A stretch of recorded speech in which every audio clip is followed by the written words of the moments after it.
नमस्कार दोस्तों, home science academy में आपका स्वागत करती हूँ। आज आपके लिए बाल विकास में बाल अपराध टॉपिक लेकर के आई हूँ, जो आपकी परीक्षा में इससे संबंधित क्वेश्चंस पूछे जाते हैं।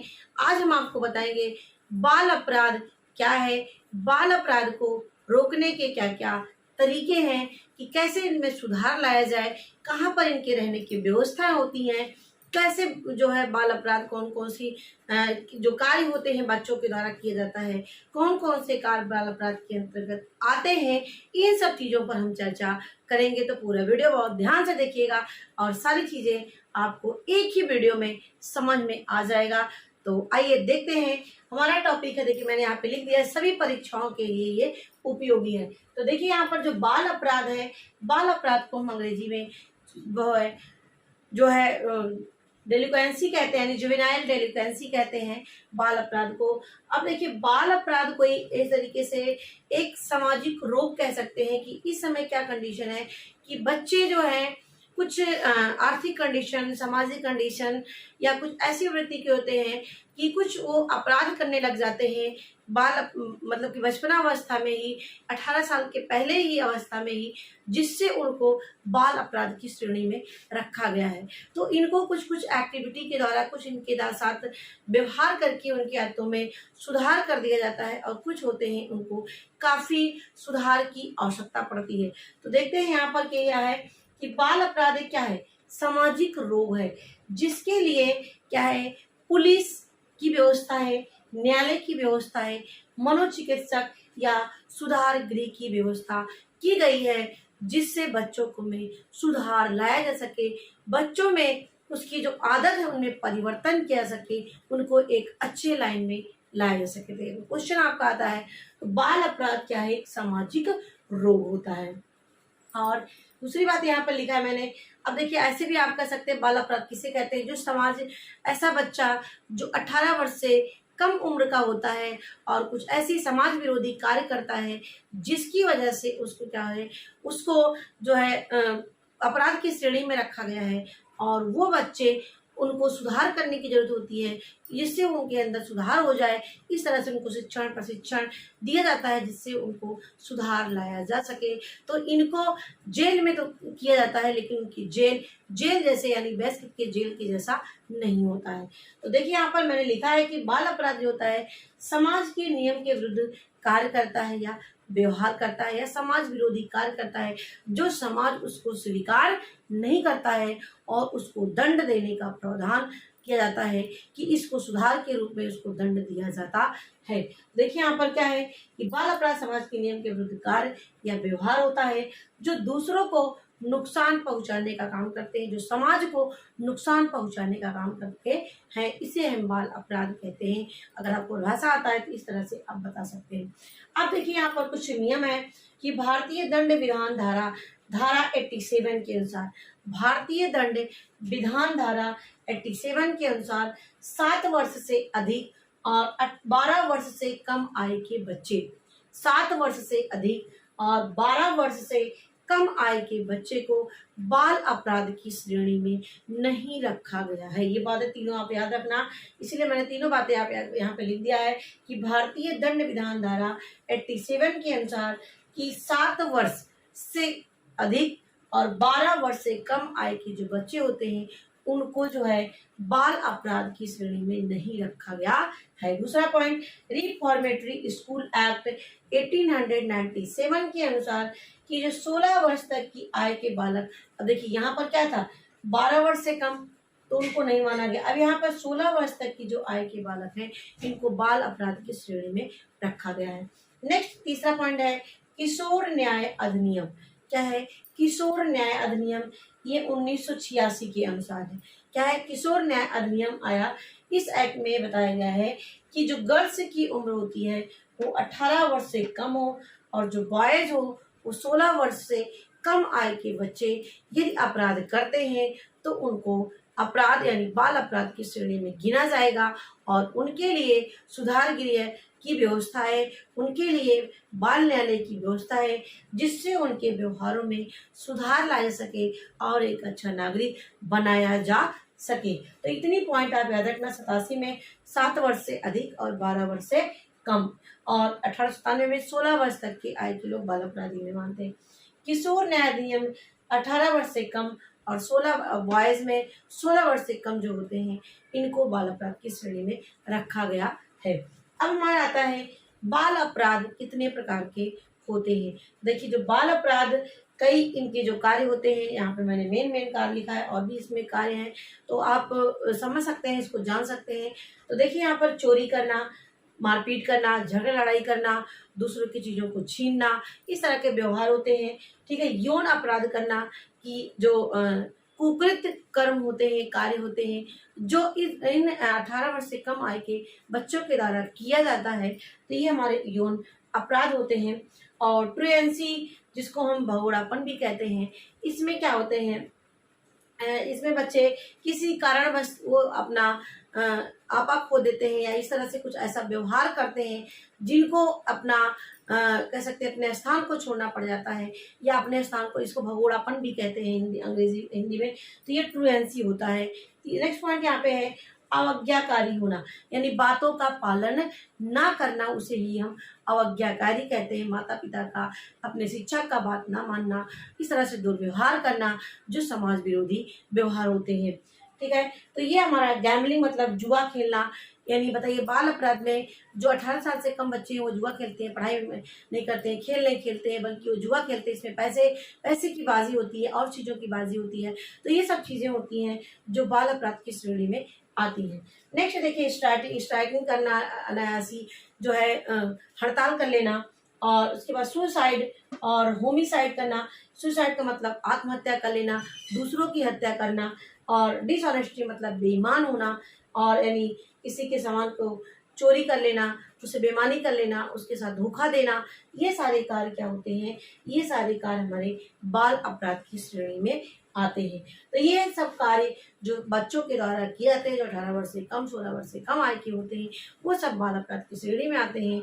और उनके लिए जो सुधार गृह की व्यवस्था है, अब इसमें हम आगे चर्चा करेंगे। अब देखिए यहाँ पर है बाल अपराध के पीछे क्या कारण है। कुछ का मानना है कि ये आनुवंशिक कारण होते हैं, कुछ का मानना है आपका कि आनुवंशिक कारण होते हैं, कि माँ बाप ऐसे होते हैं तो बच्चे भी ऐसे हैं। जैसे कि आनुवंशिक नियम में भी बताया गया है कि लगभग 30 से 40% बच्चे वही होते हैं जिनके माँ बाप ऐसे इस तरह से व्यवहार करते हैं, इस तरह से अपराधी होते हैं, तो उनके बच्चे भी शुरू से वही सीखते रहते हैं और वो हो जाते हैं। दूसरा यहाँ पे पारिवारिक विघटन और विद्यालय कारक भी होते हैं। पारिवारिक में होता है पारिवारिक स्थिति, परिवार के माता पिता के प्रति व्यवहार, उनकी कैसी स्थिति है, क्या वो काम करते हैं और उनका कैसे व्यवहार है, परिवार की कैसी स्थिति है, ये सारा कार्य से पारिवारिक के अंतर्गत आते हैं।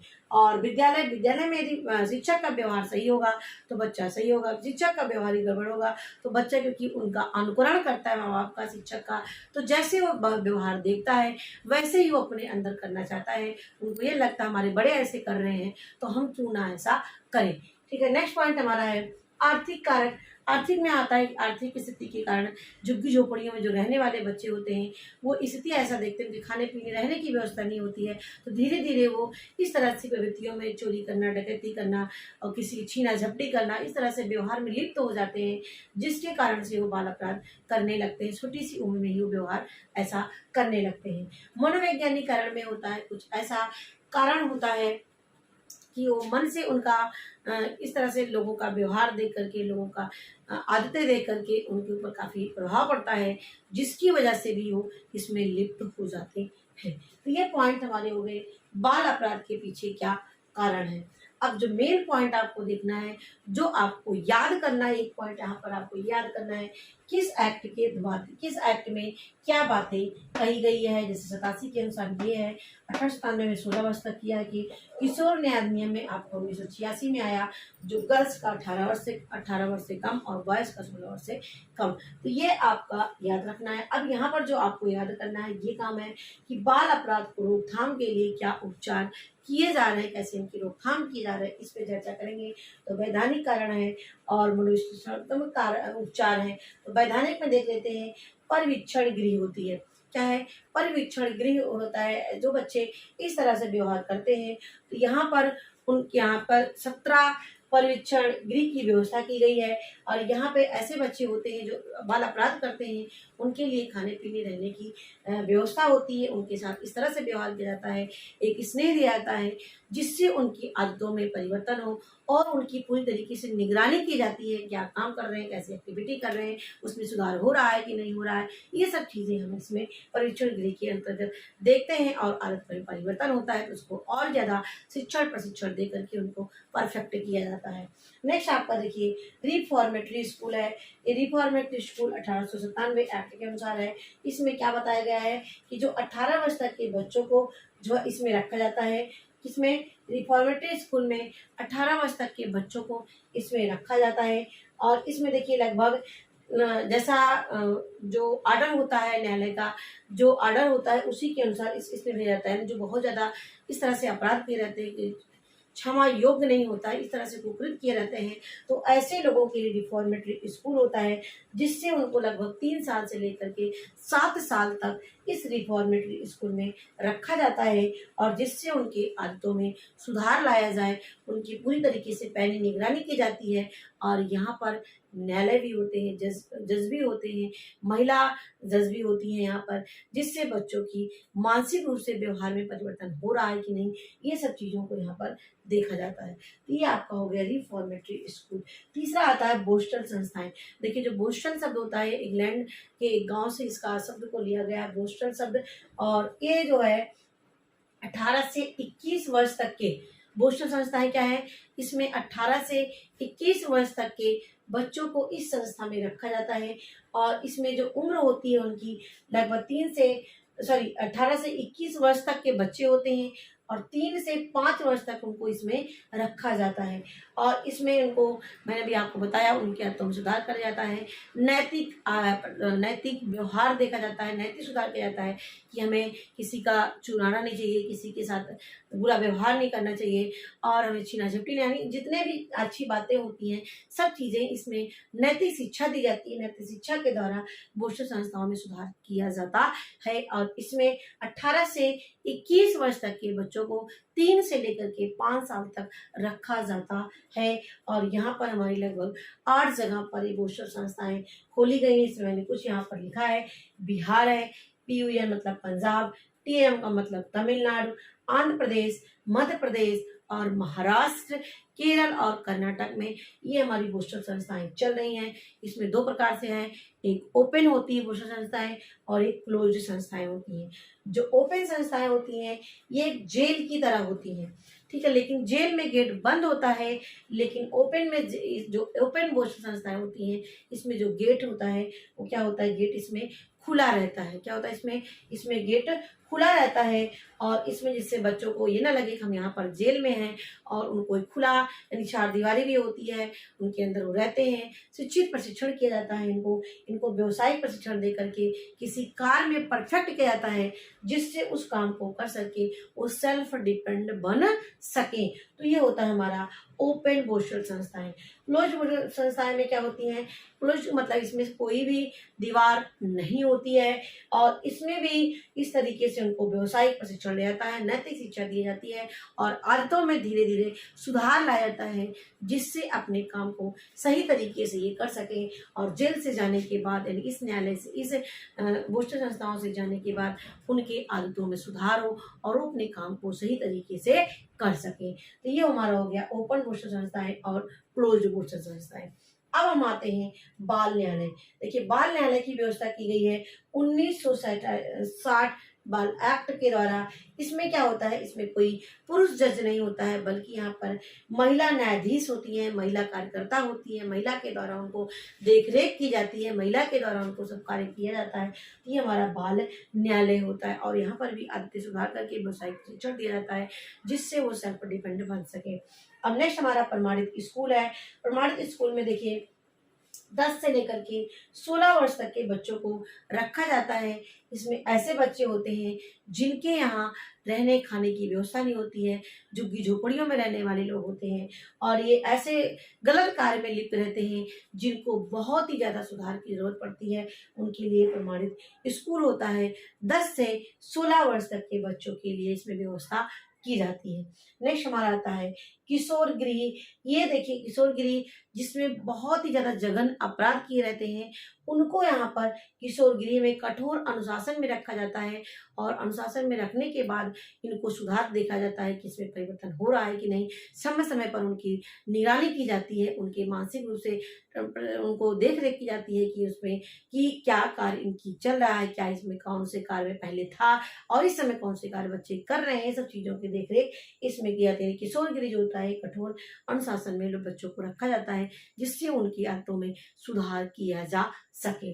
अब पोषण गृह होता है। पोषण गृह भी एक तरीके से होता है कि ऐसे बच्चे होते हैं जिनको रहने के लिए व्यवस्था नहीं होती, खाने के लिए व्यवस्था नहीं होती, उनके माँ बाप नहीं होते हैं, वंचित बालक होते हैं जो झोपड़ियों में बाहर आवारागर्दी करते रहते हैं। ऐसे बच्चों के लिए पोषण गृह की व्यवस्था होती है जहाँ पर उनको शिक्षण, प्रशिक्षण, खाना पीना, रहना यानी हर चीज को पर देख रखी जाती है। और ये बहुत ही ऐसे परिवार से होते हैं जिनके माँ बाप ना हो, जिनको देखरेख करने वाला कोई ना हो, अनाथ बच्चे हों। इस तरीके से उनको पोषण गृह की व्यवस्था की गई है। तो ये सब चीजें मैंने आपको इसी वीडियो में पूरा बताया कि बाल अपराध किसे कहते हैं। बाल अपराध को हम जुवेनाइल डिलिक्वेंसी कहते हैं। एक तरीके से एक सामाजिक रोग होता है। इसमें 18 वर्ष से कम या 16 वर्ष तक के कम बच्चे जो बाल अपराध करते हैं, बाल कार्य इस तरह से समाज विरोधी कार्य करते हैं, ऐसे बच्चे को बाल अपराध कहा जाता है। तो इसके ये इनके कार्य हैं। ये इस काम के द्वारा हमको मान सकते हैं कि ये बाल अपराधी बच्चे हैं और इसके पीछे ये कारण है आनुवंशिक, पारिवारिक, विद्यालय, आर्थिक और मनोवैज्ञानिक। हाँ, एक पर यहाँ पे मैंने छोड़ रहा था, मनोविश्लेषणात्मक उपचार क्या होता है। इसमें बच्चों को जैसे उनसे ये पूछा जाता है कि आपने क्या सपना देखा, क्या आपके चीजें हैं, तो सपने के माध्यम से इनका अनुमान लगाया जाता है कि बच्चे के अंदर क्या मन में चल रहा है उसका पता लगाया जाता है और उसके अनुसार उस तरीके से उनका सुधार किया जाता है। दूसरी बात यहाँ पर है, जैसे एक अभिनय कराया जाता है, एक एक्टिंग कराई जाती है, तो बच्चों को उसमें चूज करने के लिए रहता है कि आप चूज करिए आप किस क्या कार्य बनना चाहते हैं, विलन में बनना चाहते हैं कि अच्छे रोल में अदा करना चाहते हैं कि किस रोल में आना चाहते हैं। तो एक उनको अभिनय के द्वारा उनकी उनकी पोल ली जाती है और पोल लेने के बाद जिससे उनको जब पोल मिल जाती है तो उसी के अनुसार उनका सुधार किया जाता है।